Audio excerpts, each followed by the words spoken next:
Hello, everyone. Sherryl Sewepagaham, Dath Damascus Little Red River Cree Nation, Oceania. I am the daughter of Bill and Emily Sewepagaham.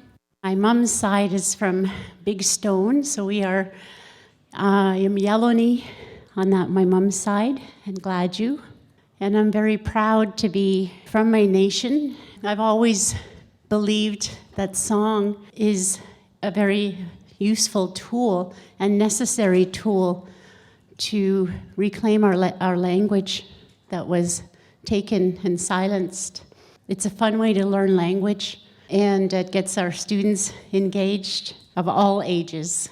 So my parents are fluent in the Cree language. They made the decision when we were born to not teach us the Cree language because of the shame that they experienced in residential and day school.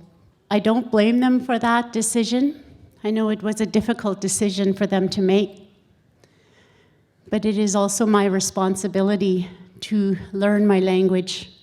I decided to do that when I was teaching. My first year I taught in Garden River, and it truly felt like it was an ESL, because all my students could speak Cree fluently. But it was great because I could start to understand really quickly what they were saying and which words were inappropriate, as little kids talk about. I really treasure my first experience teaching in my reserve. I taught at Prince Charles Elementary here in the city in my early career. I was the music specialist, and at Prince Charles we have a really high Indigenous population. I still call it my school because that's where I really grew as a teacher and grew as an elementary music teacher. I want to teach them Indigenous content, and doing a quick browse through of my music books in my music room, Music Canada, all these music programs, I knew they weren't going to contain anything that was authentic that I could teach my students. So I created my own. I knew that I would learn Cree alongside creating these resources for my students. I would combine drum, stick, and rattle songs with the Orff instruments, the xylophones, the recorders, movement, and dance. All these different kind of percussion instruments combining with the Cree language. At Prince Charles, that I was able to try things out, to see what worked, to see what I could maybe do some modifications. I was also a director of 2 Indigenous children's choirs, one in my school, Hawasasak Nagamawak, and one in the city in 2003, called the Edmonton Aboriginal Children's Chorus at that time. Because I knew that there was Indigenous kids who loved to sing, but weren't comfortable to sing in their own school choirs or community choirs. I know how they felt because when I was in choirs as early as grade 2 in Peace River, I knew that I was the only brown kid in there, and it didn't feel that there was a place for me there. But I did it anyway, because I love to sing. In 2014, I took a big leap of faith, and I left teaching because I wanted to pursue music therapy. I wanted to see more of the healing side of music. I knew that our people use music in our healing ceremonies, but I wanted to look at the science and the practice of music therapy. And I actually credit Betty Latender, Elder Betty Latender. She was the one who kept planting these ideas of, working with teachers on how to bring music as a healing component into education. And then the pandemic hit. So I worked as a music therapist from 2017 until 2020, when I could not work anymore. Infection Prevention and Control Department, they said that I wasn't allowed to do any kind of singing in any capacity whether it's one-on-one sessions, bedside, even at end of life. And I wasn't allowed to continue my group therapy classes or sessions with the older patients and elderly patients that were with various cancers and dementias. I knew music was a place where people can come together and celebrate and talk about music and forget about what they're going through in the hospital and just sit in the memory of what the songs brought. You know, whether it's Doris Day, whether it's Frank Sinatra, Elvis, Patsy Cline, or any religious songs. And it would bring them to a place of memory of when they were young, when they were with their families. When I couldn't sing in any way, I tried playing records. So I had a nice record collection. Patients would start singing, and I would get in trouble because it was considered a high-risk activity for spreading COVID. So the only thing that they allowed me to do was just play YouTube videos or anything recorded bedside. And so with the $600 million in funding cuts to AHS and my contract, which was provided by the Royal Alexandra Hospital Foundation, coming to an end, I kind of doubted that my contract would be renewed. So I thought, I'm going to go back to school. And so I went back to school and finished an MEd in curriculum and instruction. And currently I work with the amazing team with SILR as an academic researcher and project analyst, with looking at different kind of arts-based programs that support language learning. But I'm very passionate about decolonizing, which I struggle with that word, bringing back our voice that should have been there from the beginning. Our songs, our stories, it should have been there in the beginning in the curriculum. So that I'm doing that work nationwide with other music professors, music education professors. It hasn't really started yet, but it will be starting in the next years to come. My focus right now is also on beginning a PhD in September in the Department of Music at UBC, focusing on ethnomusicology, looking at our language and our songs and how we can start with bringing our songs back to our families, our homes, our communities, beginning with our youngest little singers. Just hearing the stories and remembering how our culture, our language, you know, we were silenced, we were diffused, we were ignored. That includes songs and music. It was illegal to practice our traditions, our ceremonies, our songs, our dances, our feasts. As a result, a lot of songs became forgotten, unsung. As our songkeepers pass away, we lose those vital songs. And there are some communities that are a total language and song loss. That's unacceptable. In 1951, they removed restrictions related to cultural practice. Then the efforts started to bring our language back and our songs back. And so there is an uprise right now of preserving and resurgence of our songs. Each elder, knowledge keeper, songholder has different teachings around song. So this is quite general. I know that there's very distinct differences. So I guess a bit of a general that First Nations Inuit songs were shared orally. We never wrote them down. They were passed from older to the younger generation through families. And Métis songs were fiddle songs, dance songs that had content about victories with rebellions, hardships. And our songholders really remembered these songs. They kept them in their memory, and they could recall them when that ceremony or when that moment they needed to recall those songs, they would just come back. They never wrote them down, and it was never performative. It has a purpose. Each song had a purpose of when they were performed, why, for whom, and even seasonal. You know, some songs were only sung during different seasons. Different types of purposes were prayer, paddling, traveling, hunting, love songs, and they were all land-based. They're about the natural, the earth, the water, the wind, the animals, the seasons. I was at a BC Indigenous-led music educators conference last year in May. And it was the first time that I had ever seen or attended an Indigenous-led music education conference. It was truly Indigenous-led. The communities, they would come and share songs and talk about how songs and culture and language needs to be in the curriculum in BC. And the chancellor for UBC, he spoke just eloquently about song and how it brings people together. The quote that really jumped out at me is, "Reconciliation is a song we sing together." And I truly believe that. I have been doing over the years, especially in my master's program, about Indigenous music in education, the challenges, the benefits, and what's happening not only in Canada but internationally with Indigenous groups.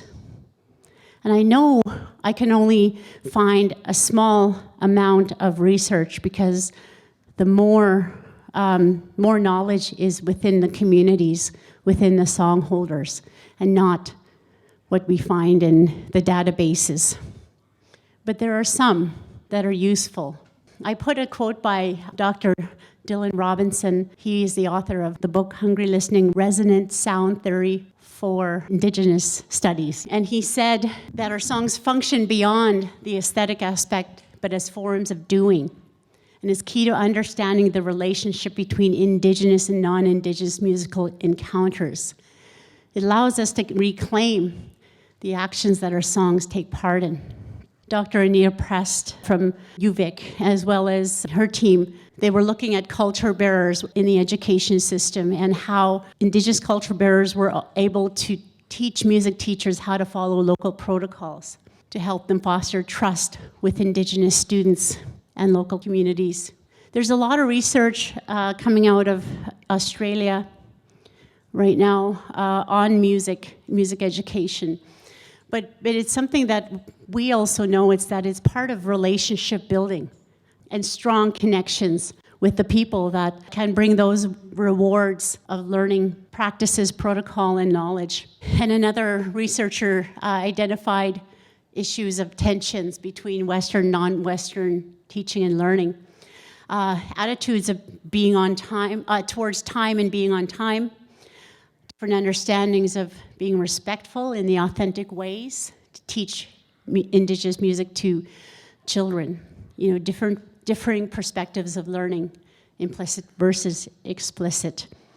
And it's that process of teaching music that is different from the way we teach music and song to our kids, our children, is different from the way Western music educators learn or teach music to children in schools. There is a big difference. And so through the work of decolonizing and indigenizing, it's important that our histories need to be in the content. Our worldview and our perspectives is so important in curriculum, our resource materials, and definitely policy change.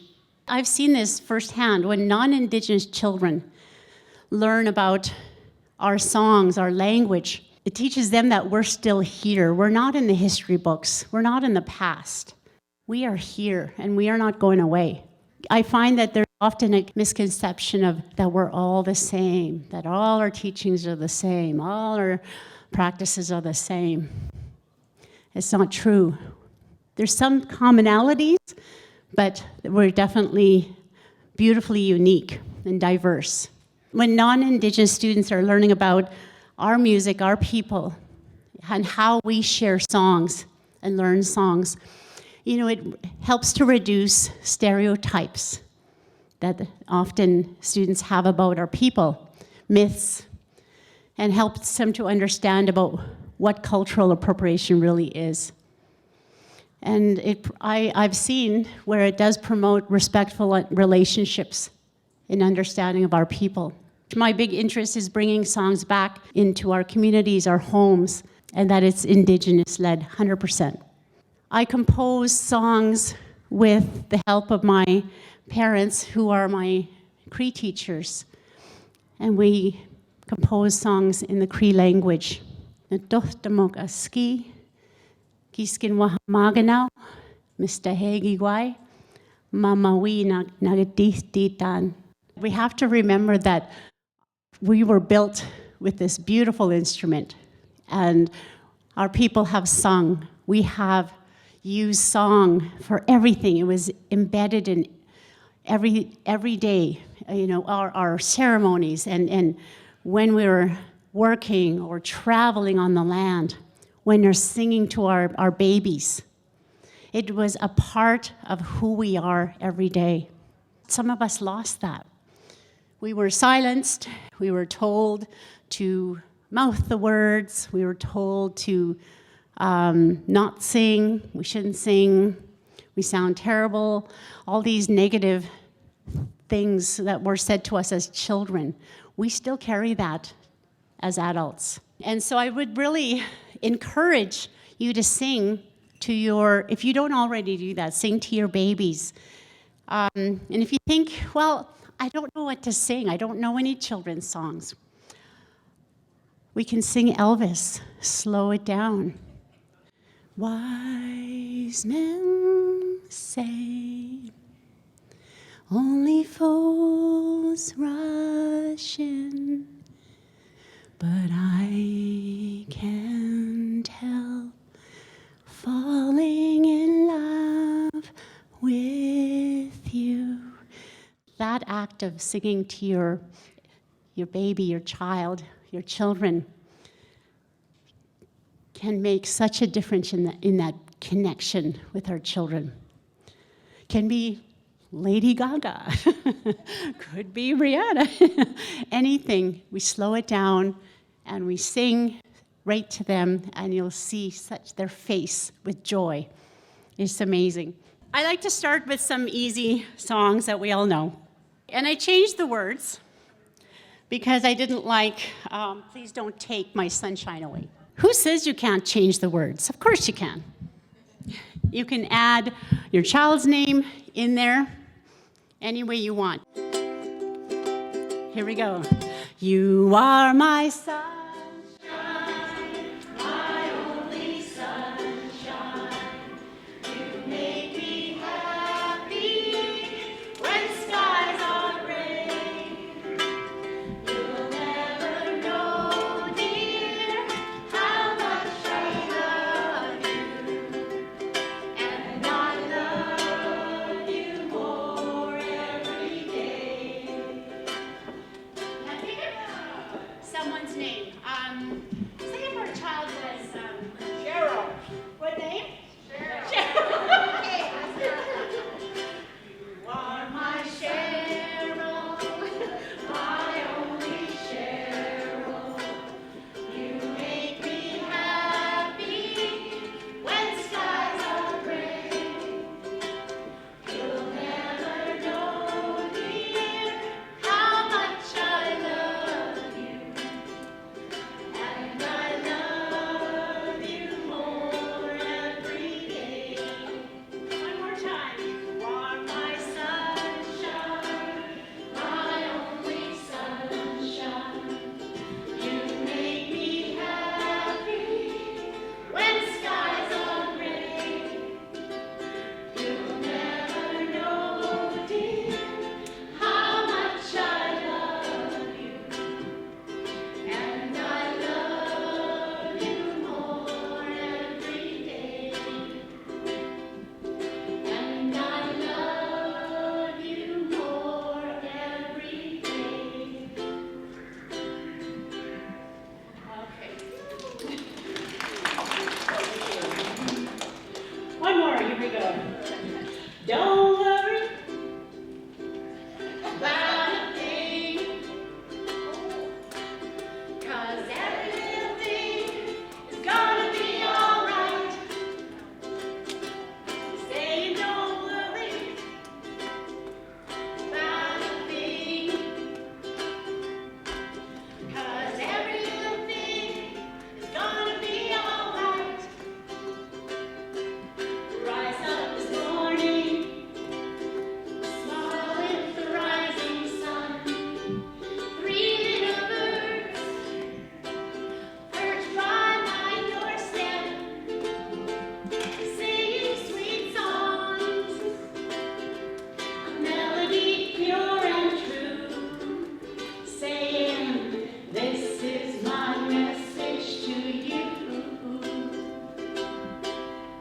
start with songs you know, the songs that are really easy to learn, that are familiar, that you feel comfortable singing. That is the perfect place to start. And make singing a normal activity like talking, dancing, moving. It's a natural part of who we are as human beings and a natural part of our people. We just need to reactivate that voice. Dr. Trudy Cardinal asked me to translate a song called Nibby Water Song into Cree. Of course, I turned to my parents for that translation. And I'm going to teach you this song, Nibby, Kisagitanan, Kinanaskomtanan, Kimanachitanan. And it goes like this. Nibby, Kisagitanan, Kinanaskomtanan, Kimanachitanan. Be my echo. Nibby, Nibby, Kisagitanan, Kisagitanan, Kinanaskomtanan, Kinanaskomtanan, Kimanachitanan, Kimanachitanan. So even if you're kind of got it, let's just sing it a few times to get it a little bit in our bodies. And we're still waking up our voices. Here we go. Nibby, Kisagitanan, Kinanaskomtanan, Kimanachitanan. Nibby, Kisagitanan, Kinanaskomtanan, Kimanachitanan. You can sing it when you're by the water and finding that peace, that connection to the water, or you can sing it to your child or your students. A couple of years ago, I was asked to work with maternal child health program, as well as the Head Start program, virtually, because everything was virtual at the time. So I thought about translating nursery rhymes in Cree, because our children already are exposed to Itsy Bitsy Spider, all these nursery rhymes. And when we translate songs from English to Cree, it never translates word for word. But it's a start to get our children learning and hearing the language in a familiar tune. And there's many translations that are possible from each speaker. So this is one that my mom and I worked on in both of them. So this is not the one way. This is one possible way. Because I asked her, how do you say, "Are you sleeping, Brother John?" She said, well, one ska would be better to say than asking, "Are you sleeping?" So we did that. Okay, great. So it goes, one ska, one ska, one ska, one ska, Nitawa Sims. Or you can say a child's name. Nitawa Sims, BYC Sock, Nikamowak, tweet, tweet, tweet, tweet, tweet, tweet. Here we go. One ska, one ska, one ska, one ska, Nitawa Sims, Nitawa Sims, BYC Sock, Nikamowak, tweet, tweet, tweet, tweet, tweet, tweet. and it's a familiar song. It exposes them to the language, and it's a great way to start. Now, for the Itsy Bitsy Spider, it's a little more challenging, but it's still a lot of fun. This is an example where it doesn't translate word for word, because what is the Cree word for spout? There's not really a word for spout, not that I know of, or not that my mom knew of. So the translation, go kom na chis now, go spout tau mitosik. The spider ran up the tree, Machikima started to rain, Zipoyapago spin washed it away. Peace and Pisagi woo, the sun came out. Bon Kima the rain stopped. And then the spider ran up the tree again. So my mom thought it was better to say the tree than the spout. So I'll demonstrate, and then we'll sing this one together. So this one is we're just going to do a couple of singing in this way, but then the next ones we're going to be fully interacting. Go come nachis now, guspath damitosik. Machikimawan, Sipwayapago aspin, Peace and Pisagiu, Bon Kimawan, Go come nachis now, Guspath damitosik. Okay, so let's be my echo. Go come nachis now. Go come nachis now, Guspath damitosik. Guspath damitosik. Machikimawan, Zipwayabago aspin, Peace and Pisagiu, Bon Kimawan, Go come nachis now, Guspath damitosik. I don't know if you notice, I'm singing higher. I'm not singing in adult range. I'm singing in our young voices in their higher range. So I encourage you to find your falsetto, your high voice, your head voice, and sing in that way to our children. Because when we use our really low voices, sometimes it's a little low for their range. So try exploring a higher sound in your voice. Okay, let's sing this one together with the actions. Here, 1, 2, here we go. Go come nachis now, guspath damitosik. Machikimawan, Sipwayapago aspin, Peace and Pisagiu, Bon Kimawan. Go come nachis now,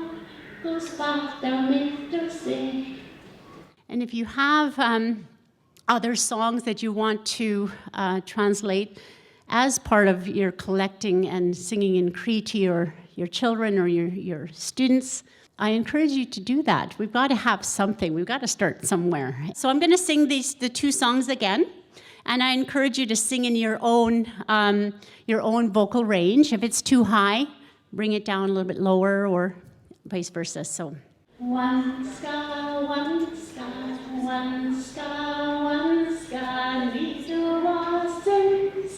need to wasins, be wasisa, nekamowa, tweet,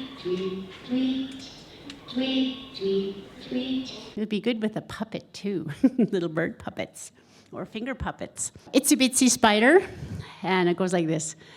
Go come nachis now, guspath damitosik. Machikimawan, Sipwayapago aspin.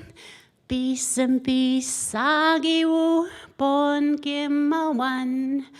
Go come nachis now, guspath damitosik. When I was working with Edmonton Catholic, I was asked by St. Francis of Assisi, a teacher, a grade 2 teacher. She asked me if I had a song that her grade 2 students could sing for Christmas concert. And I said, well, I don't have any Christmas concert songs in Cree, but how about I create one for you, a different song? And she was very open to the idea. So this is one of the collection of songs that I created as a teacher in the Cree language for students in general. The way my mom described this Nigawi no Tawi is that when we think of the word Nigawi, it's not only our mothers, but our mother figure, like all our mothers, our grandmothers, our mom's friends, all the women who take care of us. And it's a respectful way to address them. And that's how she explained it to me. Same with no Tawi. It's a respectful term to call a male figure that you think of as your father or your Nisagi hao negawi eheya heya ya nisagi hao no tawi heya heya heya heya eheya eheya eheya heya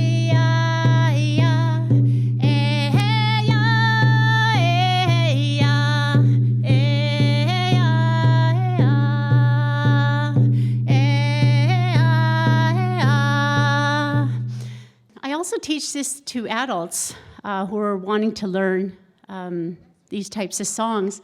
And what I've learned about the vocables, you see the language there, but we also have an important element in our songs is those non-text vocable sounds. It's not like in jazz you have that scat, like shui ba ba ba diddy da da. It's not like that at all. The way vocables were explained to me, and there are different teachings about this, so there's not one way of explaining this, is that these vocable sounds come from spirit. They come from our ancestors.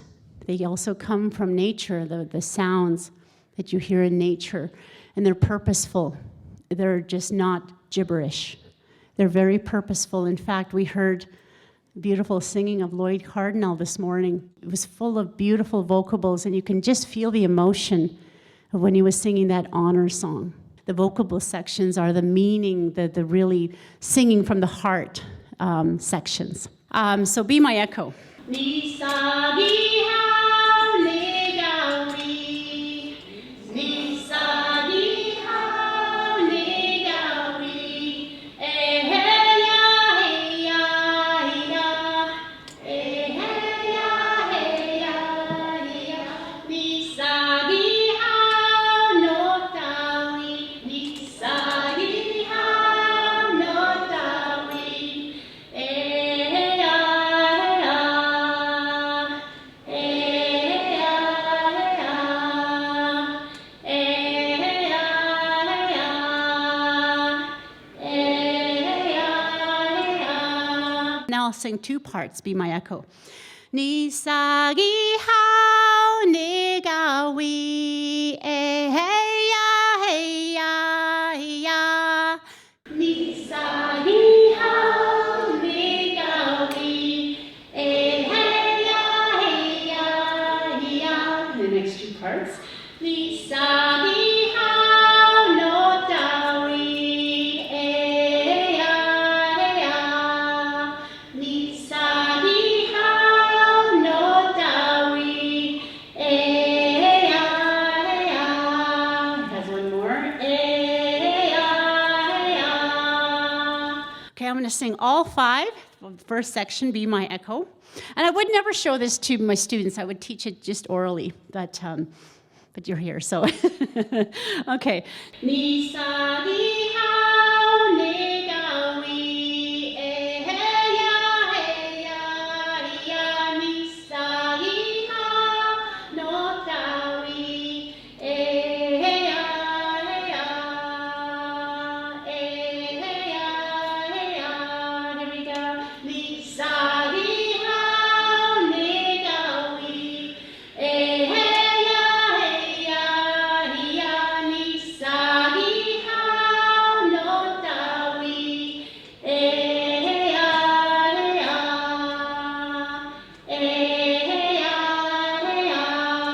The second part is the vocables, not just, is the vocables section. Then I tell the kids, think about your caregivers, whether it's your kokum or, someone who takes care of you. And this is where we sing from the heart, from the emotion. So I'll sing the whole thing, be my echo.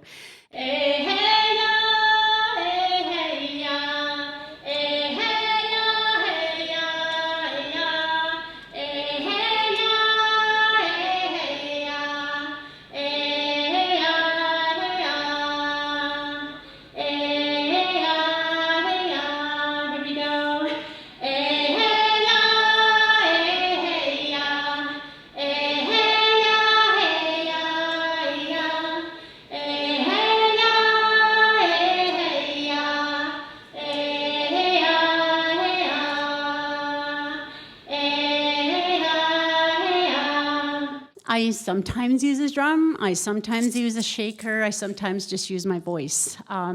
It just depends on what you have. You can make classroom-made shakers, so it doesn't have to be that you need expensive equipment. You don't need that to sing with your students. Okay, let's do some shaking. We're going to sing this song. Here we go, Nisagi.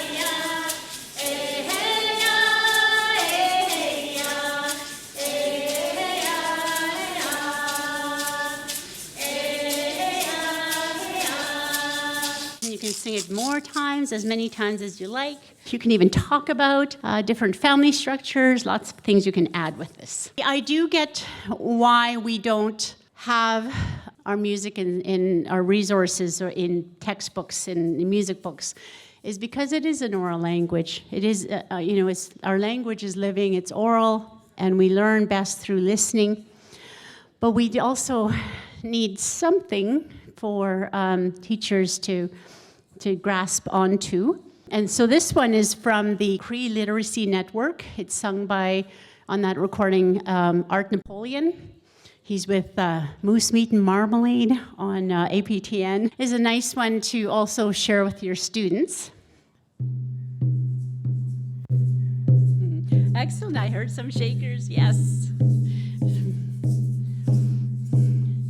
One sky.